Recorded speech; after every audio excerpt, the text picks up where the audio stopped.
Buenas noches, soy Diego Espinosa de la materia de taller simulación de sistemas y voy a exponer el ejercicio número 2 de la actividad número 5. En el ejercicio número 2 de la actividad número 5 tenemos que en una clínica que recibe del banco de sangre central una entrega de plasma fresca una vez a la semana.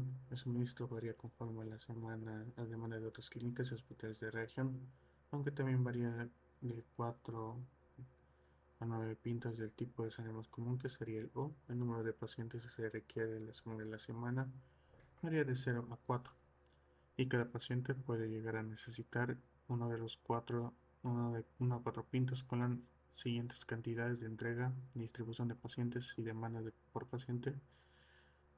Tenemos que cuál sería el número de litros sobrantes o faltantes para un periodo de 6 semanas.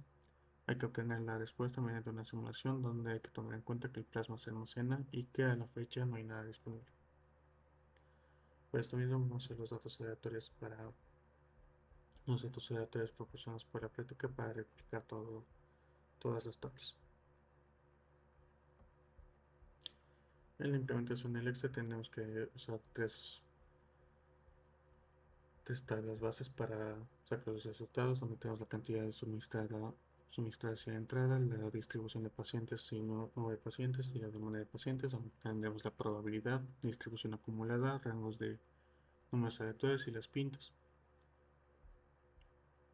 Aquí tenemos nuestros datos, números aleatorios por la práctica y nuestra práctica y nuestra tabla central, donde sacamos la conclusión, y el procedimiento, donde tendremos la número de la semana, el inventario inicial, la cantidad de entrega de sangre que correspondía a esta primera tabla de cantidad suministrada, el número de pacientes necesitados de sangre, de la distribución de pacientes, la demanda de pacientes por la demanda de tabla de pacientes.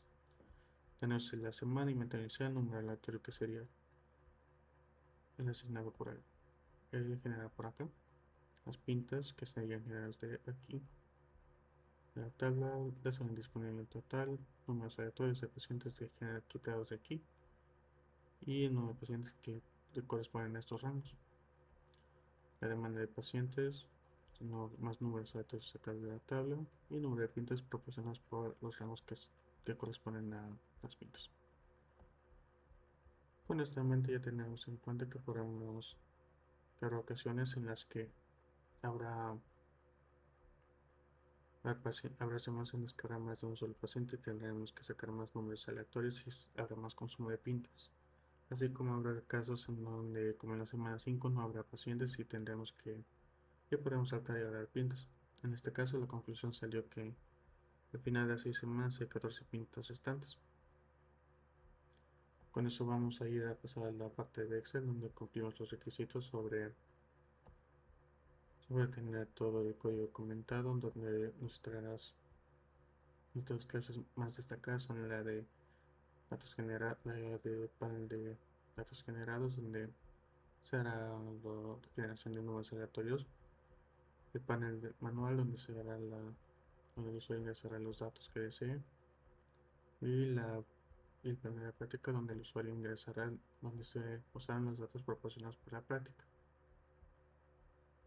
Ejecutando el código tenemos los siguientes resultados, donde al ejecutar el main, hará lo siguiente.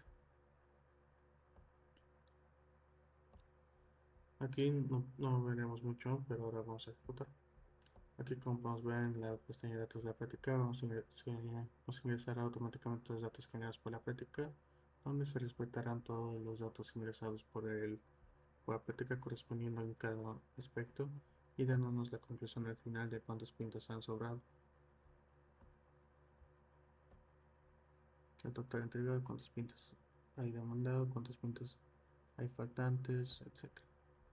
Datos manuales. Para agilizar tiempo vamos a usar los mismos datos de la práctica y ejecutamos. Obtenemos el mismo resultado con las mismas conclusiones. Estos datos se podrán editar por el usuario para la generación de los números. Y finalmente los números aleatorios, donde vamos a generar números aleatorios y vamos a ejecutar.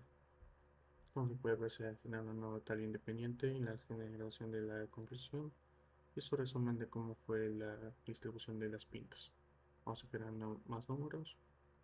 Como se puede ver, va a ir cambiando de acuerdo a lo que vaya descendiendo la función aleatoria. Con eso terminaría el ejercicio número 2. Gracias.